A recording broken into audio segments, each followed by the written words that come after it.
I walked out of work to an empty parking spot. My 2021 Camry, just paid off, was gone. I called my parents panicking. "Oh, honey, relax. We gave it to Felix. He needs it more." My brother had totaled 3 cars in 5 years. This was my first new car ever. I hung up and dialed 911. Before we continue, make sure you subscribe, like, and share this story, because what happens next will absolutely blow your mind. 911, what's your emergency? I'd like to report a stolen vehicle. My hands shook as I stood in the empty parking space where my car should have been. My beautiful silver 2021 Toyota Camry that I'd spent 4 years paying off. The first new car I'd ever owned in my 28 years of life. "Can you describe the vehicle, ma'am?" I gave the operator every detail: make, model, color, license plate number. The plate I'd memorized because it was mine, registered to me, insured by me, paid for entirely by me. "And when did you last see the vehicle?" "This morning at 8 a.m. when I parked it here for work." "Are you certain it wasn't towed?" "Positive. I'm parked in my designated spot at my office building." And I took a breath. "And I know who took it. My parents gave it to my brother without my permission." There was a pause. "Ma'am, if family members have access to your keys..." "They don't. They must have used the spare key I gave them for emergencies. But they don't have permission to take my car. This is theft. We'll send an officer to take your statement. Please remain at the location." I hung up and immediately called my parents back. My mother answered, her voice cheerful and oblivious. "Paige, did you talk to Felix? He's so excited about the car." "Mom, I just reported it stolen to the police." Silence. "What?" "I reported my car stolen. Because it was stolen. By you and Dad and Felix." "Don't be dramatic." "Dramatic?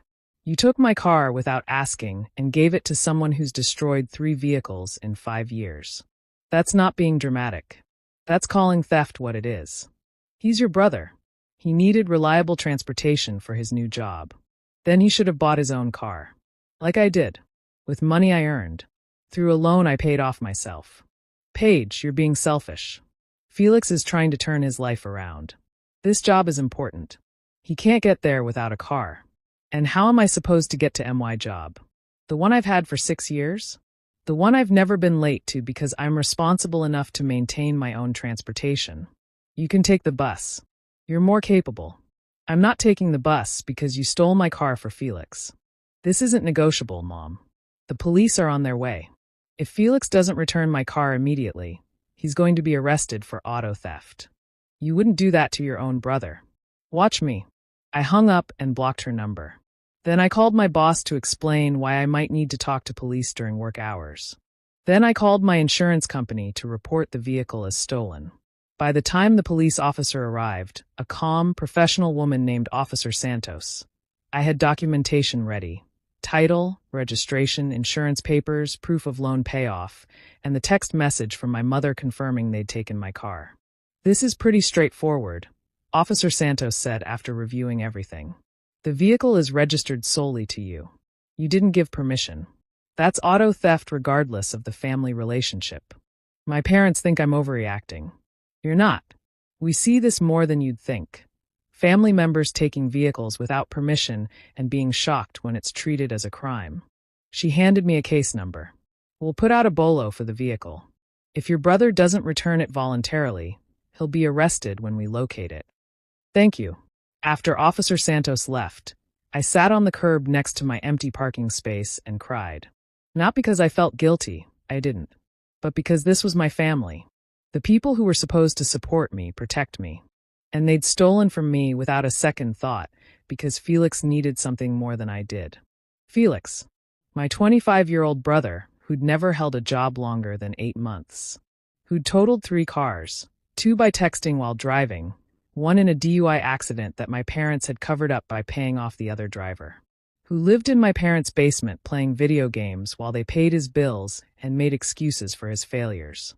And I was the selfish one for wanting to keep the car I'd worked for. My phone started ringing from unknown numbers. I answered one. "Paige, it's Dad. Don't hang up. Where's my car?" "Felix is driving it right now. He's on his way to a job interview."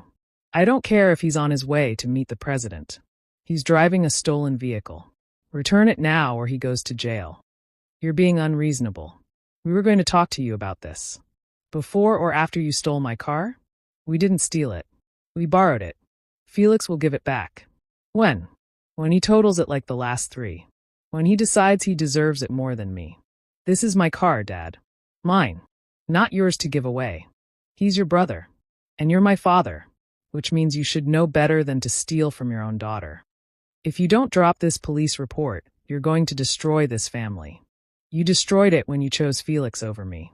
Again, I hung up and blocked that number too. Within an hour, my phone had 17 missed calls from various relatives. My Aunt Lisa, my cousin Marcus, my grandmother, all of them calling to tell me I was wrong, that family helps family, that I should be ashamed. Not one of them asked if I was okay, if I needed a ride, if I could afford to miss work because I had no transportation. They only cared about Felix facing consequences. Officer Santos called me at 4 p.m. We located your vehicle. Your brother was pulled over for a traffic violation and the officer ran the plates. The vehicle came up as stolen. Was he arrested? He was taken into custody. The car has been impounded as evidence. You can pick it up tomorrow after we process everything. Thank you. Ms. Reyes, I need to tell you. Your parents called the station trying to get us to drop the charges. They're very upset. I'm sure they are. Your brother also claims he didn't know the car was stolen. That your parents told him they'd gotten your permission. Did you believe him? Officer Santos paused. Between you and me? No. But it doesn't matter. He was driving a stolen vehicle. Ignorance isn't a defense. After we hung up, I sat at my desk and felt nothing. No guilt, no satisfaction, just exhaustion. My coworker Marissa appeared at my cubicle with coffee. I heard what happened. Are you okay? I reported my brother for auto theft. Good. He stole your car. What else were you supposed to do? My family thinks I'm destroying them. Your family destroyed themselves by thinking they could steal from you without consequences. She was right, but it didn't make it hurt less. I picked up my car the next morning from the impound lot. It was undamaged, thank God. Felix had only driven it for 8 hours before being pulled over. But when I got inside, I saw empty energy drink cans on the floor, fast food bags on the passenger seat, and the gas tank on empty. He'd taken my car and trashed it in less than a day. I cleaned everything out, filled the tank, and drove to work feeling like I'd reclaimed something that was mine. And I had. Not just the car, but my boundaries. My right to say no. My right to demand respect. That evening, my grandmother showed up at my apartment. She was the only one I hadn't blocked. Paige, we need to talk. I let her in because she was 83 and I loved her, even if I was angry. Felix is in jail, she said without preamble. They're charging him with felony auto theft. Do you understand what that means for his future? Yes. It means he'll face consequences for once in his life. He made a mistake. He made a choice. He knew that car wasn't his. Even if Mom and Dad told him it was okay, he knew it wasn't registered to him. He knew I hadn't called him or texted him or given any indication he could take it. But he's your brother, and I'm his sister, which apparently means I exist to solve his problems and fix his mistakes and give up my belongings whenever he needs them more than I do. I felt tears burning. I'm done, Grandma. I'm done being the responsible one who gets punished for it. Your parents are devastated. Good. Maybe they'll learn that actions have consequences. That stealing is wrong even when it's from family. That Felix isn't a child anymore, and I'm not obligated to sacrifice for him. Grandma was quiet for a long moment. Then, what do you want to happen? I want Felix to plead guilty. I want him to face real consequences. And I want Mom and Dad to admit they were wrong. And if they won't, then I'll testify at his trial. I'll make sure the prosecutor has every text message, every piece of evidence showing this was intentional theft. You'd send your brother to prison? No, Grandma. His choices sent him to prison. I'm just refusing to save him from them.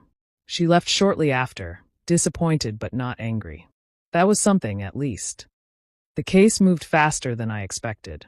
Felix's public defender called me asking if I'd accept a plea deal. Felix would plead guilty to misdemeanor unauthorized use of a vehicle, do 6 months probation, pay restitution for my impound fees, and be banned from driving for a year. What about my parents? I asked. They gave him the keys.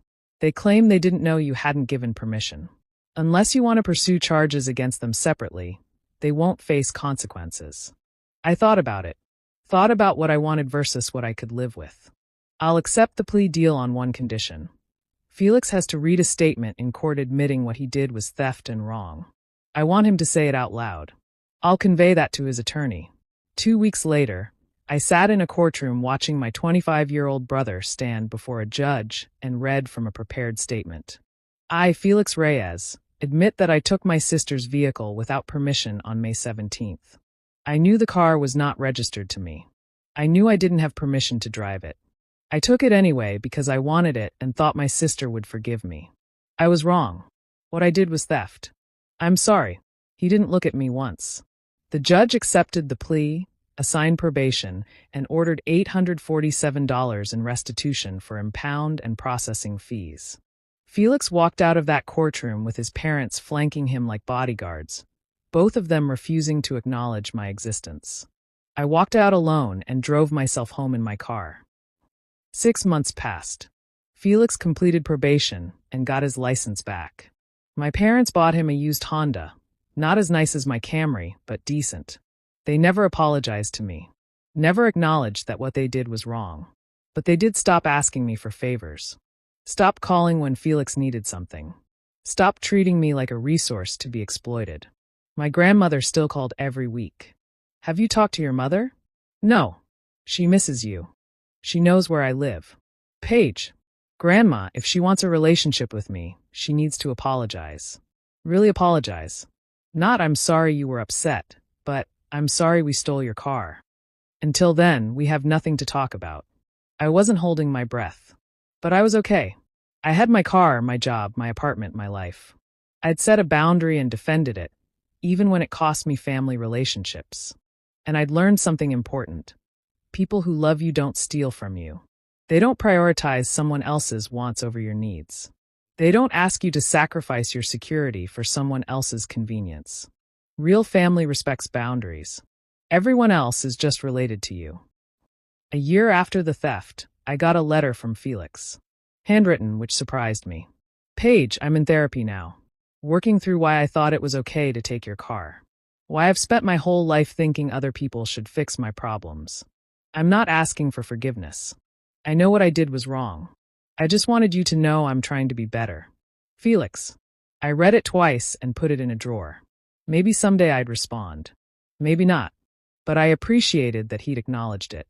My parents never did. And that told me everything I needed to know about who they'd chosen to be. They gave my car to my brother because he needed it more.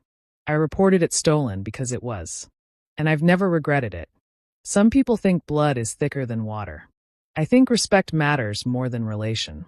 My car sits in my parking space now, protected by a steering wheel lock and a very clear understanding that nobody touches it without my explicit permission. It's more than a car. It's proof that I'm worth protecting. Even from family. Especially from family.